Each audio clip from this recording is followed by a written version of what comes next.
नमस्कार दोस्तों, स्वागत है आपका अपने यूट्यूब चैनल ऐसा स्टडी पर। दोस्तों नेक्स्ट वीडियो में आप सभी का स्वागत है। जहां दोस्तों हाजिर हम 20 मोस्ट इंपॉर्टेंट क्वेश्चन लेकर आपके बीच। एनसीईआरटी के मोस्ट इंपॉर्टेंट क्वेश्चन है। इन क्वेश्चन के माध्यम से आप अपनी तैयारी का मूल्यांकन तो कर ही पाएंगे, साथ में दोस्तों ये क्वेश्चन आपके लिए अत्यंत ही महत्वपूर्ण हो, चाहे आप किसी भी एग्जाम की तैयारी कर रहे हो। तो दोस्तों चलते हैं वीडियो पर, लेकिन वीडियो पर जाने से पहले अगर आप हमारे चैनल पर नए हैं तो चैनल को सब्सक्राइब जरूर कर दो और बेल आइकन को जरूर दबाएं ताकि आने वाली सभी वीडियो आप तक तुरंत पहुंच कर आपकी तैयारी अच्छे से चलती रहे। तो दोस्तों चलते हैं आज के वीडियो पर। आज का फर्स्ट क्वेश्चन आपके सामने, प्रेस की स्वतंत्रता किस अधिकार में निहित है? प्रेस की स्वतंत्रता किस अधिकार में निहित है? विधियों का समान संरक्षण, भाषण की स्वतंत्रता, संघ बनाने की स्वतंत्रता, कार्य और सामग्री की सुरक्षा। तो प्रेस की स्वतंत्रता है वो भाषण की स्वतंत्रता में निहित है। भारतीय संविधान में स्पष्ट रूप से प्रेस की स्वतंत्रता का उल्लेख नहीं है, लेकिन साक्कल पेपर मिल बनाम भारत संघ मामले 1961 में उच्चतम न्यायालय ने स्पष्ट किया है कि अनुच्छेद 19(1) क में प्रदत्त वाक एवं अभिव्यक्ति की स्वतंत्रता में ही प्रेस की स्वतंत्रता निहित है और प्रेस को साधारण नागरिकों से अलग विशिष्ट अधिकार प्राप्त नहीं है। अतः प्रेस की स्वतंत्रता संविधान के अनुच्छेद 19(1) क के अंतर्गत ही शामिल है। नेक्स्ट क्वेश्चन आपके सामने, भारतीय संविधान का अनुच्छेद 19 प्रदान करता है 6 प्रकार की स्वतंत्रताओं को, 7 प्रकार की स्वतंत्रताओं को, 8 प्रकार की स्वतंत्रताओं को या 9 प्रकार की स्वतंत्रताओं को। भारतीय संविधान का अनुच्छेद 19 है वो 6 प्रकार की स्वतंत्रताओं को हमें प्रदान करता है। भारतीय संविधान का अनुच्छेद 19 नागरिकों को कुल 6 प्रकार की स्वतंत्रताएं प्रदान करता है। अभिव्यक्ति, सम्मेलन करने की, संघ बनाने की, अबाध संचरण, निवास एवं व्यापार, ये स्वतंत्रताएं अनुच्छेद 19 हमें प्रदान करता है। नेक्स्ट क्वेश्चन आपके सामने, किसी अपराध के अभियुक्त को स्वयं अपने विरुद्ध गवाही देने के लिए बाध्य नहीं किया जा सकता। भारतीय संविधान के किस अनुच्छेद में यह प्रावधान है? अनुच्छेद 20(3), अनुच्छेद 21, अनुच्छेद 22, अनुच्छेद 74। तो दोस्तों अनुच्छेद 20(3) में यह प्रावधान है कि किसी भी अभियुक्त को स्वयं के विरुद्ध गवाही देने के लिए बाध्य नहीं किया जा सकता। संविधान में मौलिक अधिकारों के अंतर्गत अनुच्छेद 20(3) में यह प्रावधान किया गया है कि किसी भी अपराध के लिए अभियुक्त व्यक्ति को स्वयं के विरुद्ध गवाही देने के लिए बाध्य नहीं किया जाएगा। जबकि अनुच्छेद 21 में प्राण एवं दैहिक स्वतंत्रता का अधिकार प्रदान किया गया है। अनुच्छेद 22 के अंतर्गत कुछ दशाओं में गिरफ्तारी और निरोध से संरक्षण का प्रावधान है। नेक्स्ट क्वेश्चन आपके सामने, भारतीय संविधान के अनुसार जीवन का अधिकार एक है राजनीतिक अधिकार, आर्थिक अधिकार, मौलिक अधिकार या धार्मिक अधिकार? भारतीय संविधान के अनुसार जीवन का अधिकार एक मौलिक अधिकार है। तो ऑप्शन नंबर सी आपका राइट आंसर होगा। जीवन का अधिकार अनुच्छेद 21 के अंतर्गत भारतीय संविधान में एक मौलिक अधिकार है। उच्चतम न्यायालय ने अनुच्छेद 21 की व्यापक व्याख्या करते हुए स्थायी आवास एवं निजता का अधिकार आदि को भी जीवन के अधिकार के रूप में मौलिक अधिकार माना है। नेक्स्ट क्वेश्चन आपके सामने, 6 से 14 वर्ष की आयु के सभी बच्चों को शिक्षा का अधिकार राज्य के नीति निर्देशक सिद्धांतों में सम्मिलित है, मूल अधिकार है, संवैधानिक अधिकार है, उपयुक्त में से कोई नहीं। तो दोस्तों 6 से 14 वर्ष की आयु के बच्चों को शिक्षा का जो अधिकार है वो एक मूल अधिकार है। तो ऑप्शन नंबर बी आपका राइट आंसर होगा। संविधान के अनुच्छेद 21 क के अंतर्गत 6 से 14 वर्ष की आयु के सभी बच्चों को निःशुल्क एवं अनिवार्य शिक्षा का मौलिक अधिकार प्राप्त है। यह मौलिक अधिकार संसद द्वारा 86वें संविधान संशोधन अधिनियम 2002 के द्वारा संविधान में शामिल किया गया है। इस लक्ष्य की प्राप्ति हेतु संसद द्वारा शिक्षा का अधिकार अधिनियम 2009 पारित किया गया, जो 1 अप्रैल 2010 से प्रभावी हुआ है। नेक्स्ट क्वेश्चन आपके सामने, मूल अधिकारों के अंतर्गत कौन सा अनुच्छेद बालक के नियोजन से प्रत्यक्ष रूप से संबंध है? अनुच्छेद 19, अनुच्छेद 17, अनुच्छेद 13 या अनुच्छेद 24? भारतीय संविधान का अनुच्छेद 24 बालकों के नियोजन के प्रतिषेध का उपबंध करता है। इसके अनुसार 14 वर्ष से कम आयु के बच्चों को कारखानों, खानों या अन्य किसी जोखिम युक्त कार्य में शामिल नहीं किया जा सकता। 2 जून 2017 को बाल श्रम संशोधन अधिनियम 2017 के अनुसार 14 वर्ष से कम आयु के बच्चों के नियोजन पर पूर्ण प्रतिबंध लगाया गया है, जबकि 14 से 18 वर्ष के किशोरों को खतरनाक व्यवसायों के नियोजन पर पूर्ण प्रतिबंध है।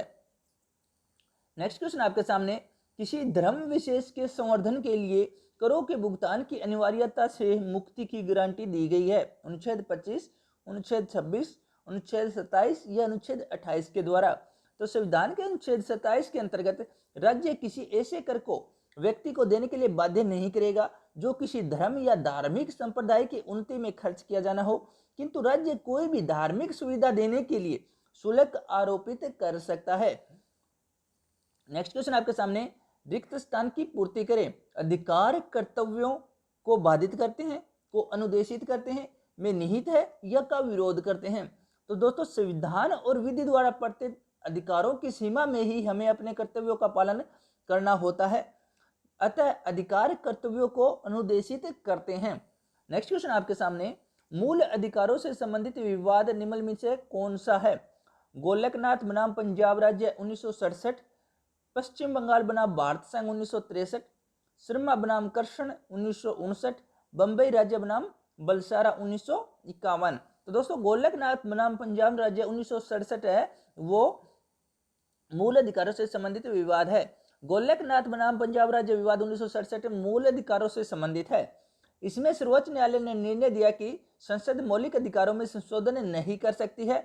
केशवानंद भारती बनाम केरल राज्य विवाद 1973 में सर्वोच्च न्यायालय ने कहा कि संसद मूल ढांचे का उल्लंघन किए बिना मौलिक अधिकारों में संशोधन कर सकती है। नेक्स्ट क्वेश्चन आपके सामने, निम्नलिखित में से कौन सा मूल अधिकार विदेशी नागरिकों को प्राप्त नहीं है। विधि के समक्ष क्षमता, अभिव्यक्ति की स्वतंत्रता का अधिकार, प्राण एवं दैहिक स्वतंत्रता का अधिकार, शोषण के विरुद्ध अधिकार। तो दोस्तों अभिव्यक्ति की स्वतंत्रता का अधिकार है, ये विदेशी नागरिकों को प्राप्त नहीं है। भारत में अधिकांश मूल अधिकार विदेशी नागरिकों को भी प्राप्त है, जैसे विधि की समक्ष क्षमता अनुच्छेद 14, अपराधों के लिए दोष सिद्धि के संबंध में संरक्षण अनुच्छेद 20, प्राण एवं दैहिक स्वतंत्रता का अधिकार अनुच्छेद 21, शोषण के विरुद्ध अधिकार अनुच्छेद 23 व 24 और धर्म की स्वतंत्रता का अधिकार अनुच्छेद 25, 26, 27 और 28। परंतु कुछ मूल अधिकार यथा अनुच्छेद 15, 16, 19, 29 और 30 विदेशी नागरिकों को प्राप्त नहीं है।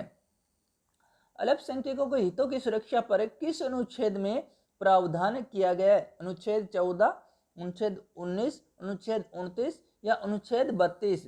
तो दोस्तों संविधान के अनुच्छेद 29 में अल्पसंख्यक वर्गों के हितों के संरक्षण का प्रावधान किया गया है, जिसके अनुसार भारत के राज्य क्षेत्र में या उसके किसी भाग के निवासी या नागरिकों को अपनी भाषा, लिपि या संस्कृति को बनाए रखने का अधिकार होगा। नेक्स्ट क्वेश्चन आपके सामने, बंधुआ मजदूर उन्मूलन अधिनियम संसद ने किस वर्ष पारित किया था। 1971 में, 1976 में, 1979 में, 1981 में।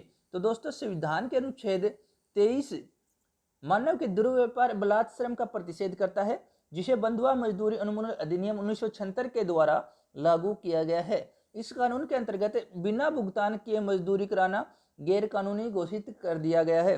अनुच्छेद 35 क के अनुसार संसद ऐसे कार्यों के लिए जो भाग 3 के अधीन अपराध घोषित किए गए दंड विहित करने के लिए कानून बना सकती है। नेक्स्ट क्वेश्चन आपके सामने, मंडल आयोग द्वारा अपनी रिपोर्ट किस वर्ष प्रस्तुत की गई थी। 1990 में, 1983 में, 1980 में या 1977 में। सामाजिक और शैक्षणिक रूप से पिछड़े वर्गों की स्थिति जानने के लिए 20 दिसंबर 1978 को मोरारजी देसाई की सरकार ने बिहार के पूर्व मुख्यमंत्री बीपी मंडल की अध्यक्षता में पिछड़ा वर्ग आयोग के गठन की घोषणा की। इस आयोग ने अपनी रिपोर्ट 12 दिसंबर 1980 को प्रस्तुत की करते हुए पिछड़े वर्ग के लिए 27% आरक्षण की सिफारिश दी थी। नेक्स्ट क्वेश्चन आपके सामने, भारत के संविधान के किस अनुच्छेद के अंतर्गत सशस्त्र बलों के सदस्यों के मौलिक अधिकारों को विशेष रूप से प्रतिबंधित किया जा सकता है। अनुच्छेद 21, अनुच्छेद 25, अनुच्छेद 33 या अनुच्छेद 19। तो दोस्तों अनुच्छेद 33, संविधान का अनुच्छेद 33 संसद को यह शक्ति प्रदान करता है कि वह सशस्त्र बलों, खुफिया एजेंसियों या लोक व्यवस्था बनाए रखने वाले सुरक्षा बलों के मूल अधिकारों को सीमित करने वाली विधियां बना सकता है। नेक्स्ट क्वेश्चन आपके सामने, मौलिक अधिकार निलंबित किए जा सकते हैं राज्यपाल द्वारा, राष्ट्रपति द्वारा, विधि मंत्री द्वारा या प्रधानमंत्री द्वारा। तो दोस्तों मौलिक अधिकार है वो राष्ट्रपति के द्वारा निलंबित किए जा सकते हैं। आपातकाल के दौरान मूल अधिकारों का निलंबन 2 प्रकार से होता है। अनुच्छेद 358 के अनुसार जब युद्ध अथवा बाह्य आक्रमण के कारण भारत अथवा उसके किसी क्षेत्र पर आपातकाल प्रभावी हो। अनुच्छेद 19 में उल्लेखित मूल अधिकार स्वतः निलंबित हो जाते हैं। और दूसरा है अनुच्छेद 359 में राष्ट्रपति को यह अधिकार प्रदान किया गया है कि वह आपातकाल के समय में अनुच्छेद 20 व 21 को छोड़कर अन्य किसी भी मूल अधिकार के प्रवर्तन को निलंबित कर सकता है। नेक्स्ट क्वेश्चन आपके सामने, निम्नलिखित में से किसको संविधान द्वारा मौलिक अधिकारों के संरक्षण की शक्ति दी गई है? भारत के सभी न्यायालयों को, संसद को, राष्ट्रपति को, या सर्वोच्च न्यायालय या उच्च न्यायालय को? तो दोस्तों भारतीय संविधान में मौलिक अधिकारों के उल्लंघन के विरोध अनुच्छेद 32 के अंतर्गत संवैधानिक उपचारों का अधिकार प्रदान किया गया है। अनुच्छेद 32 के द्वारा नागरिकों के मौलिक अधिकारों के संरक्षण की शक्ति उच्चतम न्यायालय को प्राप्त है। डॉक्टर भीमराव अंबेडकर ने इस अनुच्छेद को भारतीय संविधान का हृदय एवं आत्मा कहा है। जहां अनुच्छेद 32 के अंतर्गत उच्चतम न्यायालय की रीट अधिकारिता केवल मूल अधिकारों के उल्लंघन के मामले तक सीमित है, वही अनुच्छेद 226 के अंतर्गत उच्च न्यायालयों की अधिकारिता में मूल अधिकारों के उल्लंघन के साथ साथ अन्य विषय भी सम्मिलित है। न्यायालय 5 प्रकार की रीट जारी करते हैं: बंदी प्रत्यक्षीकरण, परमादेश, प्रतिषेध, अधिकार पर्चा, उत्प्रेषण रीट। नेक्स्ट क्वेश्चन आपके सामने, निम्न में से कौन सी रीट व्यक्तिगत स्वतंत्रता का बुलवर्क है? परमादेश, बंदी प्रत्यक्षीकरण, अधिकार पर्चा या उत्प्रेषण? तो दोस्तों बंदी प्रत्यक्षीकरण का अर्थ है व्यक्ति को सशरीर प्रस्तुत करो। इस रीट का उच्चतम न्यायालय अनुच्छेद 32 एवं उच्च न्यायालय अनुच्छेद 226 के द्वारा किसी अवैध रूप से निरुद्ध व्यक्ति को छोड़ने के लिए आदेश जारी कर सकता है। बंदी प्रत्यक्षीकरण को व्यक्तिगत स्वतंत्रता का बुलवर्क कहते हैं। नेक्स्ट क्वेश्चन आपके सामने, निम्न में से कौन सा एक सत्य है? भारतीय संविधान में मूल अधिकारों को शामिल करने के लिए नेहरू रिपोर्ट 1928 में ने समर्थन किया था। भारतीय सरकार अधिनियम 1935 में मूल अधिकारों को प्रश्रय दिया गया था। अगस्त प्रस्ताव 1940 में मूल अधिकार शामिल किए थे। क्रिप्स मिशन 1942 ने मूल अधिकारों को प्रश्रय दिया था। भारतीय संविधान में मूल अधिकारों को सम्मिलित करने का समर्थन मोतीलाल नेहरू द्वारा नेहरू रिपोर्ट सन 1928 के माध्यम से किया गया था। नेक्स्ट क्वेश्चन आपके सामने, निवारक नजरबंदी के अंतर्गत किसी व्यक्ति को बिना मुकदमा चलाए कितने दिनों तक बंदी बनाया जा सकता है? 1 माह, 3 माह, 6 माह या 9 माह? संविधान के अनुच्छेद 22(4) के अंतर्गत निवारक नजरबंदी का प्रावधान किया गया है। इसके अनुसार किसी व्यक्ति को बिना मुकदमा चलाए 3 माह तक बंदी बनाया जा सकता है, परंतु यदि किसी व्यक्ति को इससे अधिक समय तक नजरबंदी में रखना हो तो उच्च न्यायालय के न्यायाधीश की अध्यक्षता वाली समिति की अनुशंसा आवश्यक है। तो दोस्तों मिलते हैं नेक्स्ट वीडियो में। तब तक दोस्तों चैनल को सब्सक्राइब कर दे, बेल आइकन को जरूर दबाएं ताकि आने वाले सभी वीडियो आप तक तुरंत पहुंच के और आपकी तैयारी अच्छे से चलती रहे। धन्यवाद दोस्तों, जय हिंद।